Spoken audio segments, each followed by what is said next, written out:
Kenya's capital, Nairobi. The bulletin today that we have lined up for you, ready to usher in the weekend. But first, let's take a look at the highlights. The news headlines in association with Abby, your 24/7 digital personal banker. Another digital innovation that gets things done. That's Africanacity. That's ABSA. Ahead on trending news today, former Kisii Senator Chris Obure and other government officials have a case to answer in the 928 million shillings Anglo Leasing Case after prosecution proves its case against them. As the UN General Assembly enters day 4, President Uhuru Kenyatta challenges global financial institutions to invest in agriculture.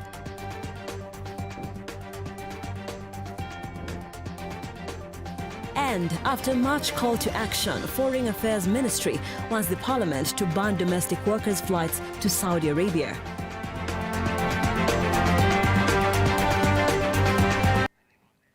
The hashtag is trending news at Lookup TV on Twitter, Lookup TV on Facebook, and the SMS number that you can use to connect with me is 20374, and the bulletin begins now. President Uhuru Kenyatta has challenged global financial institutions to ramp up investments in agriculture as part of the support of the African economies. He spoke in a pre-recorded video during the virtual inaugural United Nations UN Food Summit held on the margins of the ongoing UN General Assembly.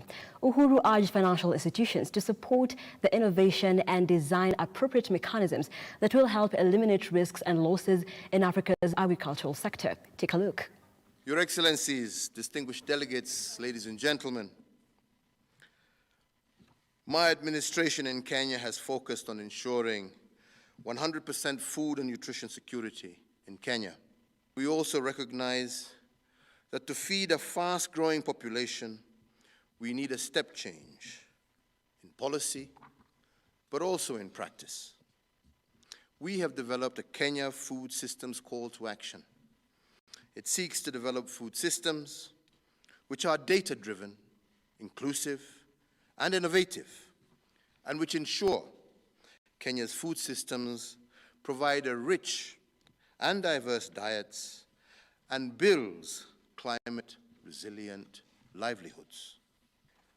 The specific actions we are taking include enhancing food production systems by making available relevant information to our farmers and traders through national e-voucher programs, market information systems, as well as commodity exchanges. We are also engaging youth in agriculture. The launch of our 4K clubs and our young farmers clubs will engage the youth in the food production cycle, ignite their passion for agriculture. We are also increasing access to nutritious foods and diversifying the diet by bringing back forgotten and neglected traditional foods, investing in fisheries, aquaculture, livestock, fruit and vegetable farming. We are also enhancing our school meals feeding and school milk program. I am pleased that Kenya is taking leadership in the School Meals Coalition as a critical driver to institutionalizing nutrition-based school feeding programs in all participating countries. Harnessing the power of innovation as well as digital technologies in agriculture, fostering an environment that allows our innovators to thrive and contribute to agricultural transformation. Using mobile technologies, we are equipping our farmers with information on markets, but also on inputs.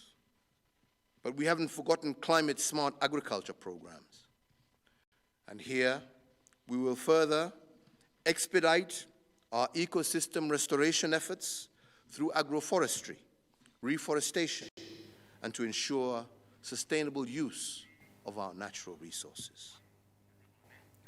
And as the president is addressing the UN Assembly, his deputy president William Ruto is in Kitui drumming up support for his 2022 presidential bid. Speaking while he launched an empowerment program for women groups at Kabati, Kitui West, where he was accompanied by MP Ben Mwathia. Ruto said the government he intends to form if he wins next year's election will not be based on guesswork. Ruto also said that his United Democratic Party alliance, UDA, has 150 MPs in parliament from across the country. He added that UDA is the only party with a national representation in the National Assembly, belittling those of Raila Odinga, ODM, and other parties, including the ruling party Jubilee, which he says has only 25 MPs. Ruto's UDA party was formed in December 2020.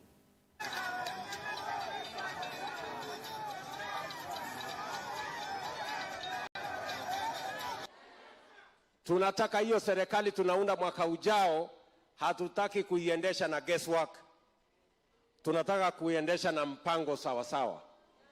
Na ndio mapema tumeketi chini kukubaliana priorities ya watu wa Kitui, priorities ya watu wa Makueni, priorities ya watu wa Machakos, na tumekubaliana ya kwamba tutaandikiana mkataba na serikali tunayounda ya mwaka ujao, ili mambo tumekubaliana na hiyo tumeweka katika hiyo chata isisahaulike na isichelewe.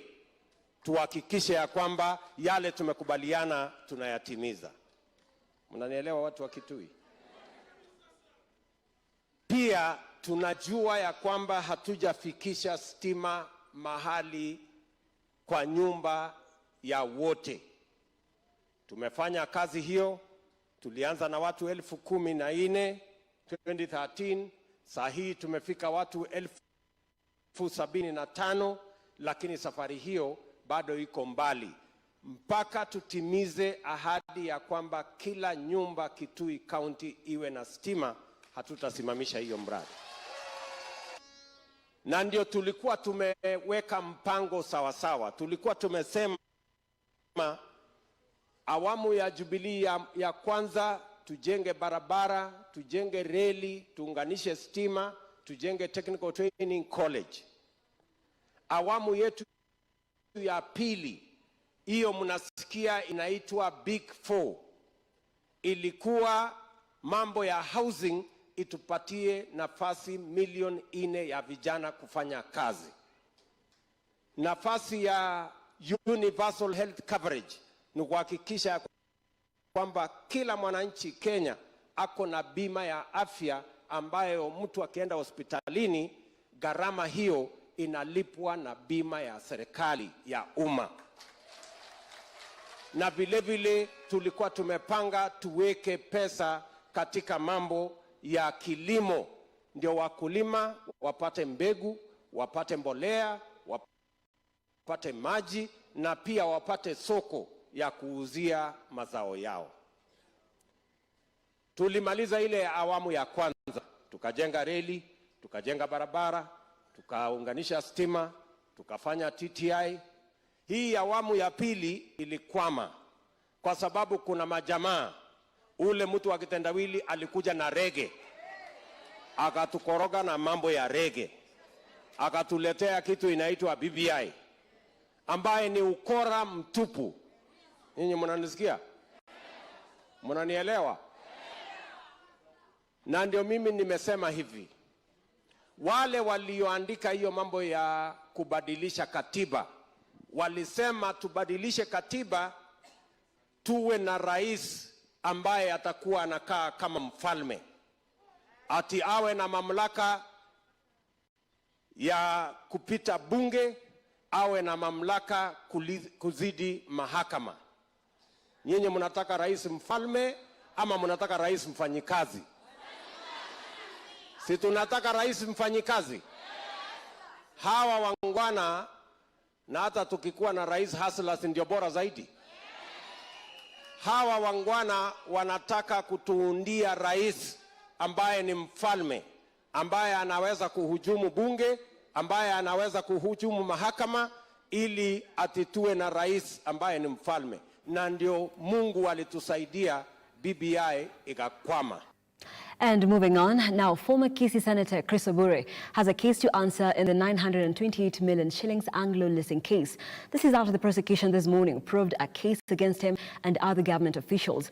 In the case, Obure, who is currently the Chief Administrative Secretary in the Ministry of Transport, Infrastructure, Housing and Urban Development, was charged alongside former Information PS Sami Kyungu, Samuel Bundotich and former Postmaster General Francis Chahonyo, who has since died. They are charged with abuse of office over a contract signed between the government and 3 U.S. companies to supply internet services in 2003. The contract, which Obure is accused of authorizing to be signed between the government and the SpaceNet Corporation, among others, was worth 11.8 million shillings.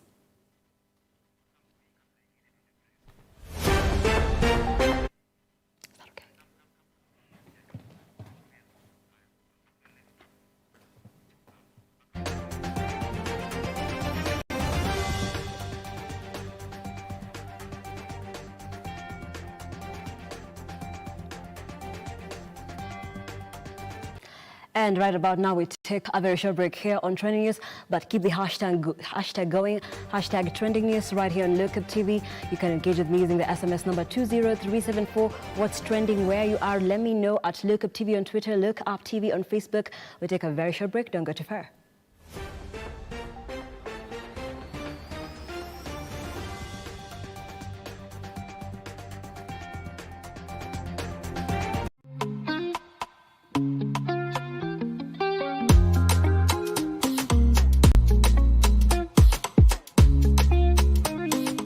Want to grow your business? Broadcast your sermon, share birthday wishes, make funeral announcements, produce adverts and documentaries? Then book and advertise with us today by calling us on +254 700 893 542 700-893-542 or email us on sales@look-up.tv. The future of money is simple, like unlocking possibilities with a smile and having the world in the palm of your hand.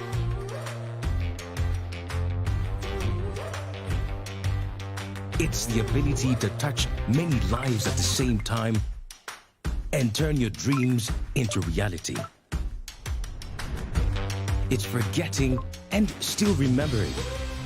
Simple is having everything that you love in one place. From the ticket to your next meal, to your ticket to the next holiday. It's an easy way to ask for a boost when you're low. And keeping track of everything on the go. The future of money is simple, and it's here. Download the new M-Pesa app today.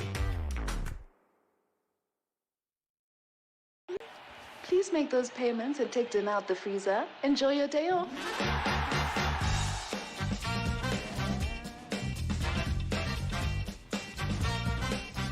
Hey. How was your day? Great. Did you pay the bills? Abby did it. And the plumber? Abby did it. Send money to your mom? Abby did it.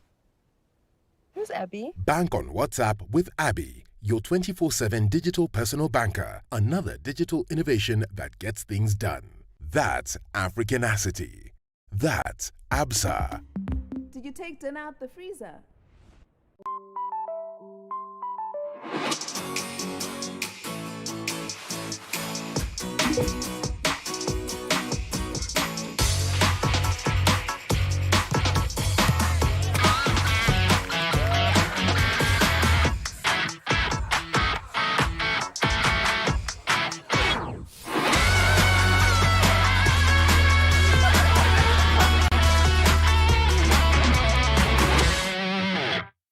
Nairobi, are you ready? October is Dyslexia Awareness Month and the whole world will go red for dyslexia. Join us on 28th of October. Wear the red outfit as we light up the UAP on Mucho Red for dyslexia.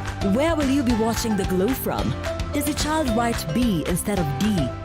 Is your child phobic to the red pen due to the numerous X wrongs they get from teachers' marking pen?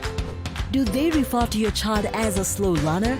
Your child is simply dyslexic. To be part of the sponsor and for more information about dyslexia, kindly contact 0722 380 952. Let's go red for dyslexia.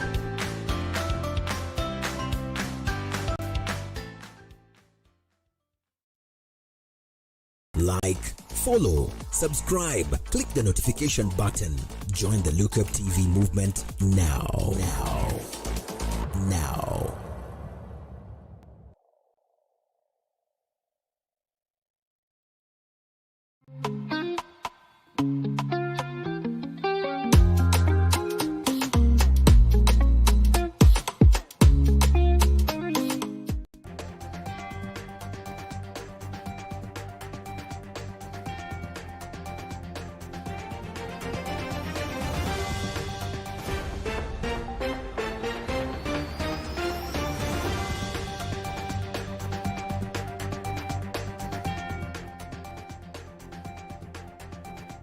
At Look Up TV on Twitter, Look Up TV on Facebook, and you can also engage with me using the SMS number 20374. Let's continue to inform you of stories that are making headlines at this hour.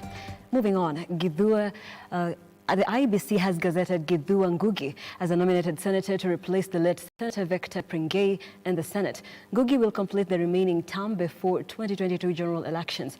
The late Pringei, who was nominated to Parliament in 2017 on a Jubilee Party ticket, lost his life in a road accident on August 16th in Nakuru County. After the demise of Senator Pringei, who was involved in a road accident on August 16 in Nakuru, the Jubilee Party nominated Githua Ngugi as senator to complete the term before 2022 general elections. Pringei's nomination made him the first legislature from the minority Ogiek community to hold that seat. Secretary General Raphael Tuju, in a statement issued on Thursday, also announced the appointment of Peter Kipsang Cheruiyot as a regional director at the party headquarters. Cheruiyot was the party's favorite for the vacant position, but was disqualified because of his age. Cheruiyot was a front-runner for the nomination to replace the late Senator Pringei and was an attractive candidate due to his steadfast position and commitment to the party in Nakuru County. However, he was found to be ineligible for the position on account of the age. Tuju also said that the Jubilee Party recognizes the need to consider the minority communities for different seats. He also added that a section of senators had called for nomination of a person from a minority community to replace Pringei, even as they pledged to approve the Minority Protection Bill in honor to the late senator who fronted it. Senators Enoch Wambua from Kitui County, Amos Wako from Busia, and Irungu Kangata from Murang'a stressed that minorities and marginalized communities should have opportunities in positions of leadership. Irene Mwangi, Look Up TV, Nairobi.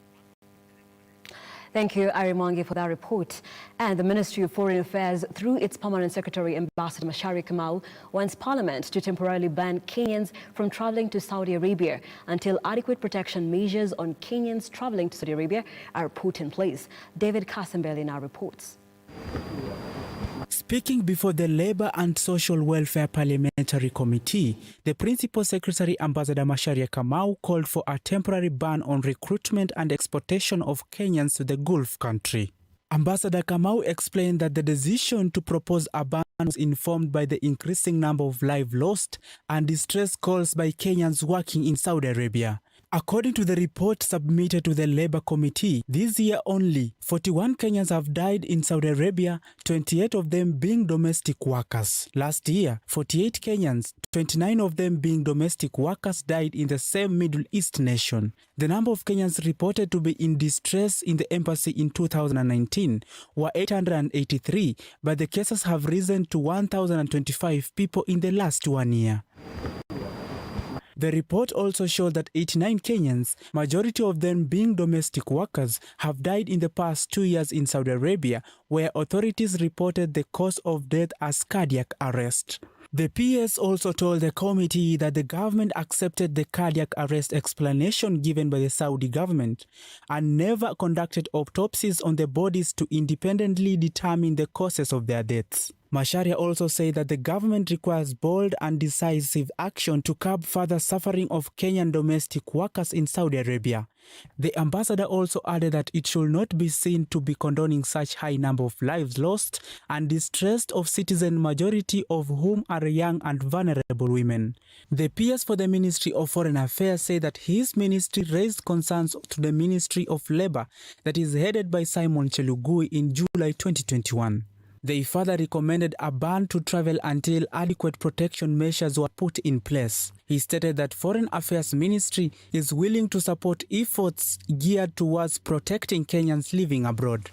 The former ambassador disclosed that the Ministry of Foreign Affairs is only mandated to provide consular services, while Chelugui's ministry is charged with handling migratory labor and international job policy. He called for transparency in reporting cases of Kenyans who lost their lives or those living in distress, particularly in Gulf countries. In July this year, Kajiado Governor Joseph Olelenku airlifted Lilian Rimanto after her family pleaded for help following a distress call.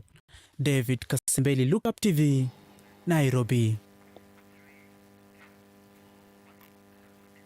Thank you, Kasimbele, for that report. And now to the gamers. A group of gamblers have lost a bid to stop the government from implementing additional taxation on betting sites. The gamblers had gone to the High Court, complaining that a 7.5% duty introduced on betting transactions is excessive. Calvin Kodalo tells us more. The High Court has shot down an application to suspend provisions of the Finance Act, which add a 7.5% excise duty on betting transactions. The application was brought to the court by a group of gamblers who say that the provision subjected them to an excessive, discriminative and illegal tax.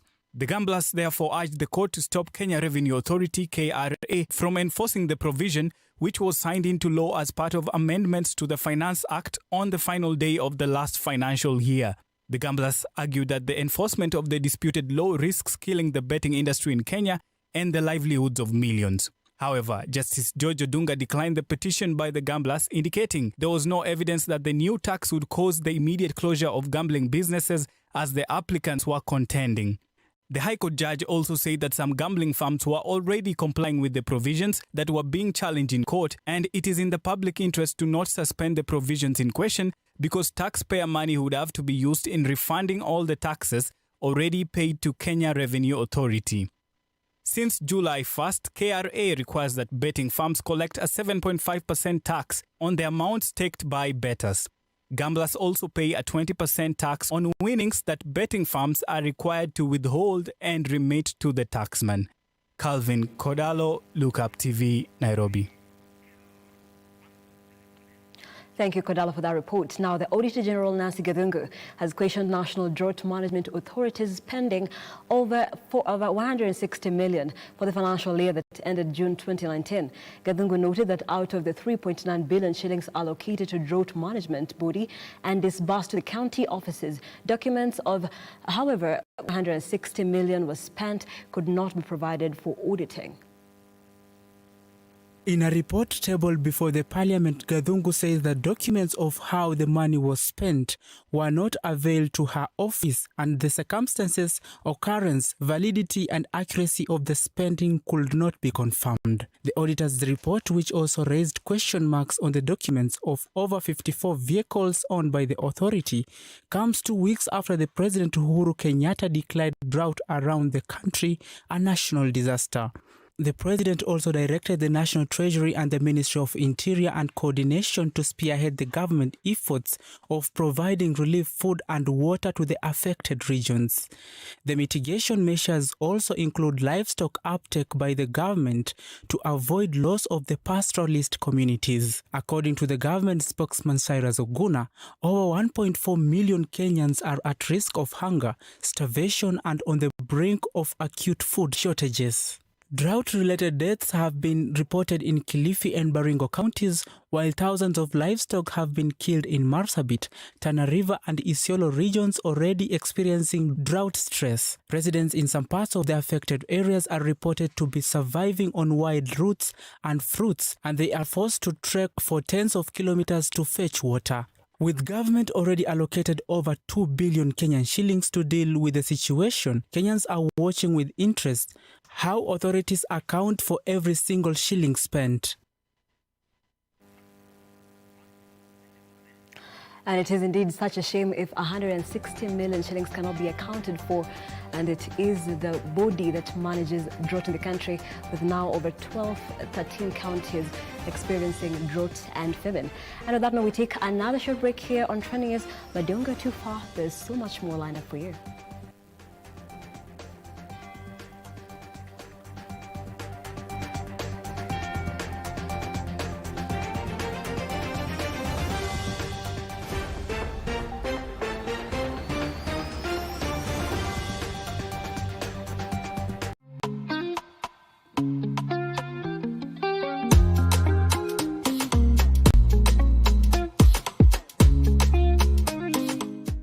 To grow your business, broadcast your sermon, share birthday wishes, make funeral announcements, produce adverts and documentaries, then book and advertise with us today by calling us on +254 700 893 542 700 893 542 or email us on sales@loop-up.tv. Welcome to Look Up Guest House, Retreat and Prayer Center. When you first come in, we will be happy to receive you at our reception, then proceed to our cozy and well-equipped accommodation facilities. We aim to provide our guests with a unique, comfortable and worthwhile experience. Here at Look Up Guest House, we provide our guests with a continuous supply of room amenities.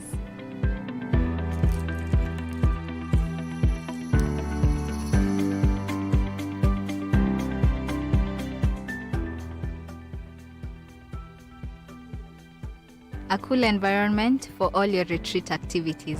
Look Up Guest House, Retreat and Prayer Center. For reservation, contact us on info@lookupguesthouse.org or call us on 0746 788 707.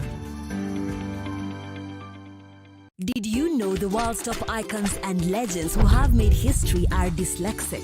Dyslexia is a learning disorder that is characterized by difficulty in reading due to problems with identifying speech sounds and learning how they relate to letters and words. Dyslexia affects areas of the brain that process language. Symptoms include delayed speech, learning new words slowly, and a delay in reading. These legends made it, and so can your child.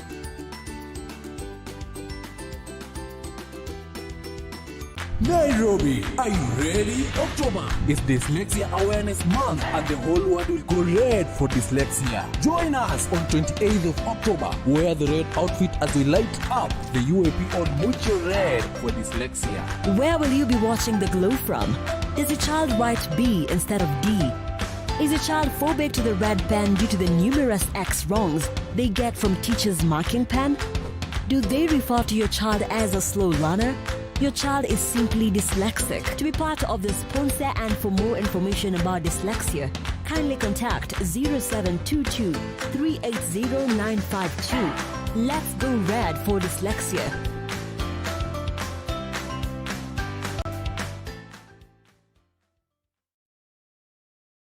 Like, follow, subscribe, click the notification button.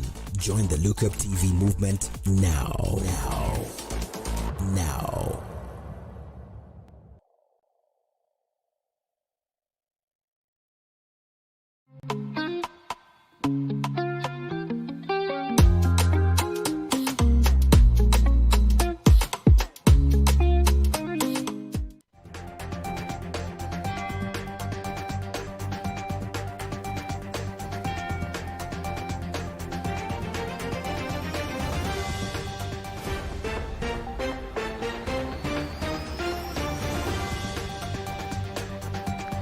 Welcome back. Thank you so much for staying with Look Up TV. The hashtag is Trending News. Nancy Nalima here, and let's continue. The new Kenyan Premier League season is set to commence tomorrow after last season ended in August. 9 matches are scheduled to be played this weekend. Fans, players and all football stakeholders hoping for a better season than the last, despite the onset of the coronavirus pandemic. With the season's preparations all in place, AFC Leopards chairman Dan Shikanda and his Gor Mahia counterpart Ambrose Rachier are looking forward to a good season.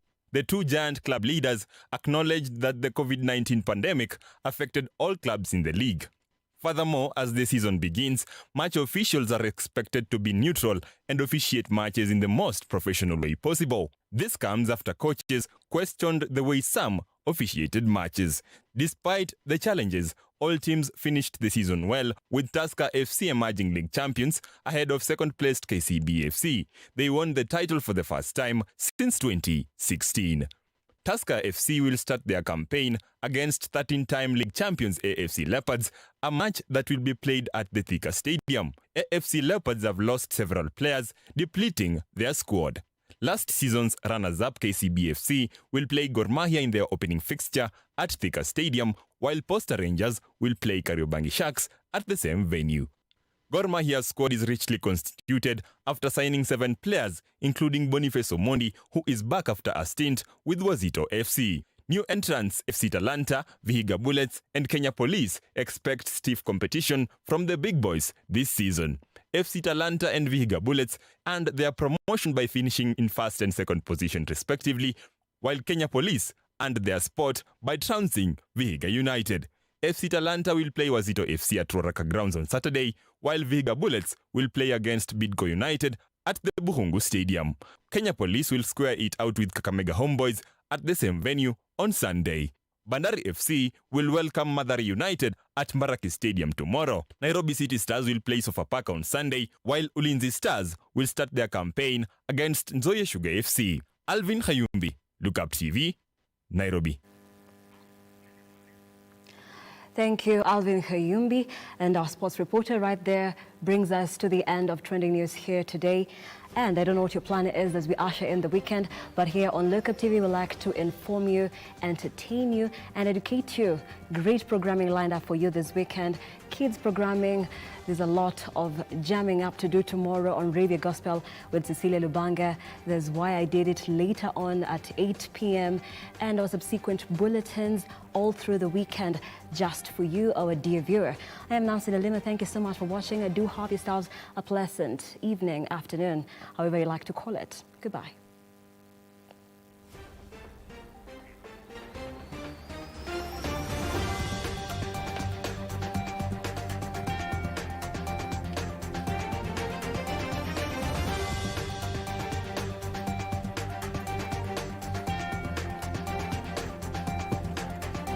Lengthy.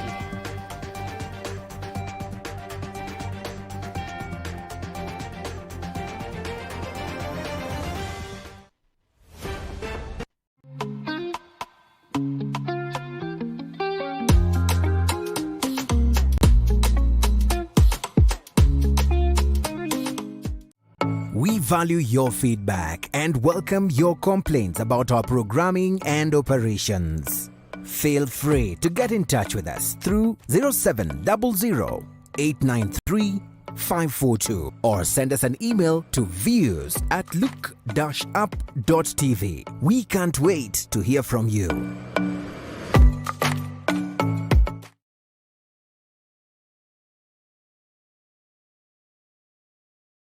Want to grow your business? Broadcast your sermon, share birthday wishes, make funeral announcements, produce adverts and documentaries? Then book and advertise with us today by calling us on +254 700 893 542 700 893 542 or email us on sales@look-up.tv. The future of money is simple, like unlocking possibilities with a smile and having the world in the palm of your hand.